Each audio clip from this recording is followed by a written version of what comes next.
लेकिन अब साल 2017 में देश की सबसे बड़ी जांच agency central bureau of investigation के नाम पर ऐसी लूट हुई जो अब तक न देखी गई न सुनी गई। यहाँ जो खबर हम आपको दिखाने जा रहे हैं उसमें कोई भी कहानी नकली या फिल्मी नहीं है, बल्कि वो कड़वी सच्चाई है जिसे सीबीआई भी मान रही है कि उसके इन्वेस्टिगेशन डिपार्टमेंट के नाम पर बाकायदा धोखाधड़ी हुई। एबीपी न्यूज संवाददाता ओम प्रकाश तिवारी के पास सीबीआई की तरफ से हुई दर्ज एफआईआर की इस कॉपी को अब ध्यान से देखिए। 17 मार्च को दर्ज एफआईआर के मुताबिक 2016 में सीबीआई के नाम पर दिल्ली और आसपास के कई लोगों को investigation@cbi.co.in के नाम से ईमेल भेजा गया था। सीबीआई के नाम पर भेजे गए इस ईमेल में खुद को सीबीआई का अधिकारी बताते हुए रैंक तक लिखे गए थे। ईमेल भेजने वालों को कहा गया था कि उनके खिलाफ कुछ मामलों में जांच चल रही है, जांच के दौरान आपके खाते सील किए जा सकते हैं। सीबीआई के नाम पर ईमेल भेजने वालों ने सरकारी bank state bank of India में एक खाता भी खोल रखा था, जिसका खाता नंबर था 2020298690। जिन्हें सीबीआई के नाम पर ईमेल भेजा गया, उनसे कहा गया कि आप जुर्माने की राशि इस खाते में डाल दें। सूत्रों का कहना है कि सीबीआई के नाम पर भेजे गए इस ईमेल में इन लोगों के कारनामों की ऐसी जानकारी थी जिसके चलते इन लोगों ने सरकारी बैंक के खाते में पैसा जमा करने से परहेज नहीं किया और बाद में पैसा बैंक खाते से निकल भी गया। अब आपके मन में सवाल होगा कि फिर सीबीआई के तोते उड़ाने वाली लूट की खबर का खुलासा कैसे हुआ। सूत्रों के मुताबिक सीबीआई के नाम पर आई ईमेल भेजने वालों के खाते में जुर्माने के तौर पर पैसा जमा करने के बाद कुछ लोगों ने सीबीआई के एक बड़े अधिकारी से संपर्क किया। उनसे पूछा कि हमने जो जुर्माने की रकम जमा करा दी है तो क्या अब केस खत्म हो गया। इसी बातचीत के बाद सीबीआई की फर्जी ईमेल से लूटने वाला गैंग बेनकाब हुआ है।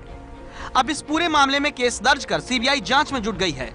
बैंक खाते के आधार पर कई अहम सुराग भी लगे हैं, लेकिन कई सवाल अब भी उठ रहे हैं। जैसे सीबीआई के नाम पर कहीं बैंक अकाउंट खुलता है तो क्या देश की सबसे बड़ी जांच एजेंसी को हवा भी नहीं लगती? क्या इस पूरे मामले में सीबीआई का ही कोई अपना आदमी शामिल हो सकता है? इन सवालों का जवाब जानने के लिए एबीपी न्यूज संवाददाता ओम प्रकाश तिवारी सीबीआई के पूर्व एसपी एनएन सिंह से मिले। एनएन सिंह की बातों को आप गौर से सुनिएगा।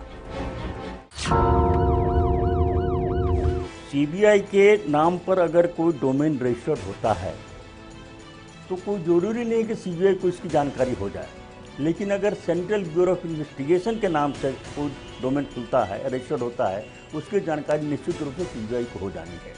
इसलिए ये कि सीबीआई एक एब्रिविएटेड वर्ड है, इसके बहुत से फुल फॉर्म हो सकते हैं। सेंट्रल बैंक भी हो सकता है, सेंट्रल बैंक ऑफ इंडिया हो सकता है, या दूसरे तरह के ऑर्गेनाइजेशन हो सकते हैं।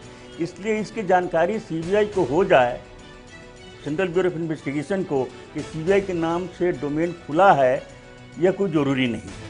संभावनाओं को रूल आउट तो नहीं किया सकता है, लेकिन ये जांच का विषय है कि भीतर के सीबीआई के लोग इसमें इन्वॉल्व हैं या नहीं हैं। स्पेशल 26 फिल्म में तो सीबीआई आरोपियों तक पहुंच गई थी, लेकिन फिल्मी तर्ज पर हुई इस असली धोखाधड़ी के आरोपियों तक सीबीआई पहुंच पाएगी या नहीं, ये आने वाला समय ही बताएगा। सीबीआई जांच में जो भी अपडेट अब होगा वो हम आप तक सबसे पहले पहुंचाएंगे, लेकिन अब आपको सावधान करने वाली कुछ जानकारियां जरूर बता दें। सीबीआई का ऐसा कोई खाता नहीं होता जिसमें जुर्माने की राशि जमा कराई जाती हो। जुर्माना लगाने का काम कोर्ट का होता है, सीबीआई का नहीं।